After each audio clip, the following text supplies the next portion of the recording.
So what about the other 1% of the UFO phenomenon? Has there ever been legitimate sightings? As promised, we're going to cover this 1% in a future episode, but I'll share with you something a wise man once shared with me. Before we should start focusing on dealing with problems outside our world, we should first focus on solving the problems within our world.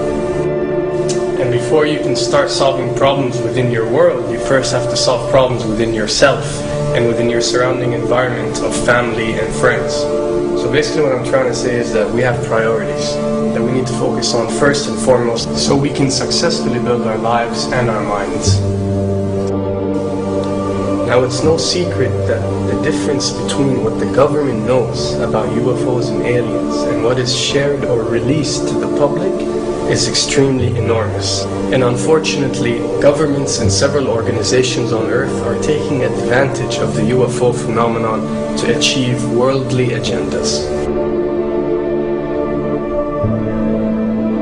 So why do we see particle beams, huge ones, firing at things that are, you were saying 200,000 Gs? Yep. I mean, go over that. Well, because I think it's part of a test for if there are bad guys out there. Or maybe they're doing preparations for factions. We may be looking at more than one faction. Remember, these groups tend to fragment. They fractally fragment so that you have wars within wars within wars. You know. But why would NASA release that footage? Well, remember, you've got all the good guys at NASA, and then you've got a few who are not good guys. The good guys don't know that there's something to keep secret. Remember, the lie's different at every level. They believe the lies they've been told. So when you set up a structure, an institution, which is supposed to be open and above board and is supposed to present live TV of the shuttle mission, they present live TV. Now, the controllers can't say, oh, well, you can broadcast this, but you can't broadcast that.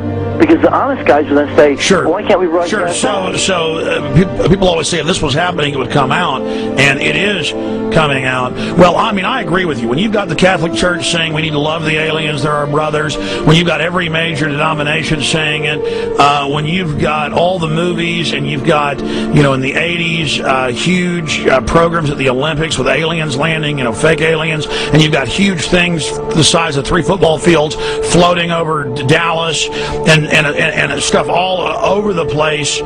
Something's going on, and then I read government documents about fake extraterrestrial landings. Any of this. Why? I mean, you believe it's fake. Remember Operation Northwoods? Yes. Okay. Or we can go to the, September 11th. Governments do huge, big things to sway populations at key nodal points in history. They love hoaxes. Yeah, well, they manufacture history is what it is. We are building, all my UFO friends, I need to shake them because they're so, frankly, they're extremely naive, Alex. They really believe we're building toward disclosure. I believe we're building toward a mass, carefully manufactured, fake event where ETs, who are really humans, who are really part of this secret clique, who are probably Nazis, who developed and perfected their technology from World War II, which is why you've got to get, Joseph on. They are going to basically fake out the world. And there's an incredible window on the Nazi black ops programs, the compartmentalized, incredible high technology efforts that were being funded by the Nazi war machine, particularly toward the end of the war, in a desperate effort to win the war, and they fastened their hopes on several key technologies, some of which appear to be the control of gravity itself, which again is a separate piece of data from my work, which came at this from a hyperdimensional physics perspective. I mean, we know there's a lot of suppressed technology. 20 years after the B-2 bomber was already in service, they declassify it. So we have a lot of cases of that. We know there's a whole shadow government. This is technology and physics, Alex, that would make anything you think you know like a candle flame compared to a hydrogen bomb. This is a physics that literally allows you to rearrange time.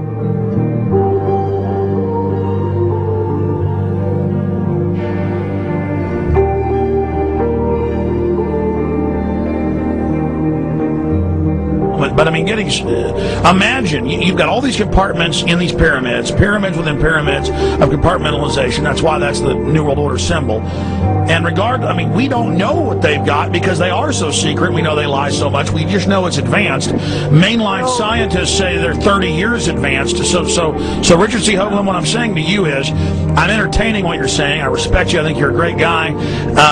My only issue is, like you said, dealing with what we know they could be up to. The fact, Alex, we have done experiments. We have our own data. We have experiments now from the Soviet Union. 30, 40 years when the Iron Curtain came down, when Glasnost finally prevailed, a huge amount of stuff was declassified from the KGB as well. And we now have put this data together. We not only know what the physics is, we know what it can do, we know what it's based on, we know how to make it work. We've seen in our own experiments ample evidence. We've seen experiments across the American landscape and even in Europe that vindicate various parts of this. And the latest thing I'm working on, it looks like von Braun himself was deeply involved in some of this early physics experimentation, but they're keeping all the good stuff for themselves. The reason is that if we got access to the good stuff, if we got access to the technologies, the energy, we wouldn't be worried about $4, $5 a gallon gas or $10 a gallon gas. We would live like people are supposed to live, all 6 billion of us who could live lightly on the earth, Alex, with this technology. And live longer. Absolutely, and better, and you could live to 200-300 and have the virility of your 20s and 30s. There's extraordinary medical breakthroughs, there's extraordinary physics breakthroughs, technology breakthroughs, energy. It's all been kept away.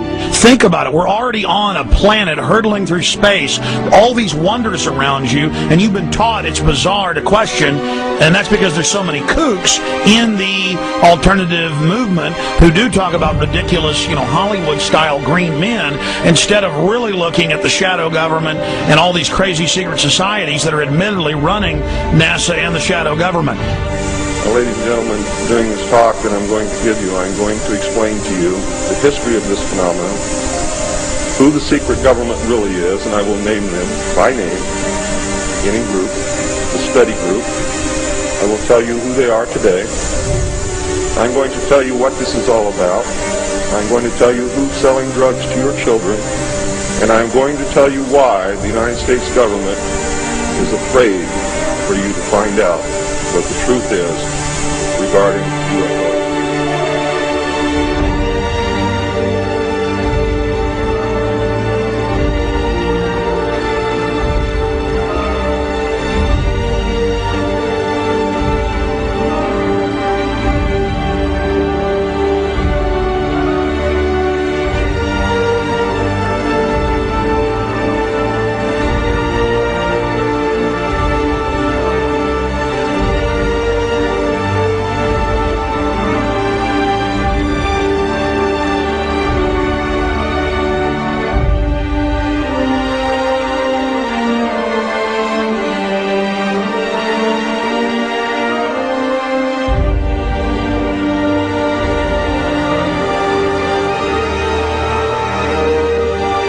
And it turns out that even though she remembered that she'd been part of the team to debrief the astronauts, she couldn't remember a thing that they said.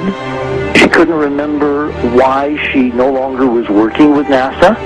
She couldn't remember. In other words, her memory lapses were enormous, and I don't think they were feigned, because we now found the same pattern in all the flight crews. Because the awful truth, Alex, is they have been brainwashed. They have been mind controlled. They have had a technology, a very sophisticated technology, which took away the real missions that they experienced.